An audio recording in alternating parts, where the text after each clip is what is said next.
ইসলাম ভাই, ভোলার মানুষের জন্য আপনার কি কিছু বলার আছে? ভোলার মানুষের জন্য আমার অবশ্যই বলার আছে। আমি আমার প্রত্যেকটা কন্টেন্টে বলে থাকি বরিশাল্লা খেতার গেটটি, বরিশাল্লা খেতার গেটটি। এখন বিষয়টা হচ্ছে আমরা যে বরিশালকে খেতার গেটটি বলি, তারা যদি খেতার গেটটি হয় তাহলে তো আমরা চৌরা, কারণ আমাদের চারপাশে চর। আর বিশেষ করে আমাদের বলার সাথে 85টারও অধিক চর আছে। এখন আমরা কথার পারপাসে বলি যে বরিশাল্লা খেতার গেটটি, বরিশাল্লা খেতার গেটটি। তারা যদি খেতার গেটটি হইতো তাহলে তো আমরা এখন এমকান সাত দিয়ে প্রাচ্যের ভ্যানিশ বরিশাল যেতাম না, বা তাদের সৌন্দর্যটা দেখতাম না, যেটা এখন আমরা যাচ্ছি। তো বলার উদ্দেশ্যে এটাই বলার যে আপনার বরিশালকে খেতার গেটটি বলবে না। যদি আমি বলি আমার কন্টেন্টের পারপাসে বরিশালে যারা থাকে তাদের সাথে একটু দুষ্টামি করার জন্য, আমার আঞ্চলিক ভাষায় চ্যাংরামি করার জন্য। তো এখন কথা হচ্ছে যে এটা যে আমাদের সাথে কানেকশন থাকে সবসময় বেশি বরিশালের।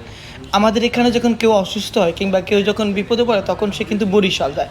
সে নোয়াখালী যায় না, কিংবা সে কুমিল্লাতে যায় না, সে অন্য কোথাও যায় না, সে আগে বরিশালে যায়। দিন শেষে দেখা যায় যে বরিশালের মানুষ আমাদের সাথে থাকে। যদিও আমাদের আলাদা সংস্কৃতি আছে, আমাদের কৃষ্টি কালচার আছে, আমাদের ভাষা আছে, আমাদের সাথে তাদের কোনো কিছুরই কানেকশন নাই। তারপর দিন শেষে আমরা বরিশালের একটা অংশ। কথায় আছে না যে ধর্মের ভাই আছে, তো বরিশালটা আছে আমাদের সেই ধর্মের ভাই।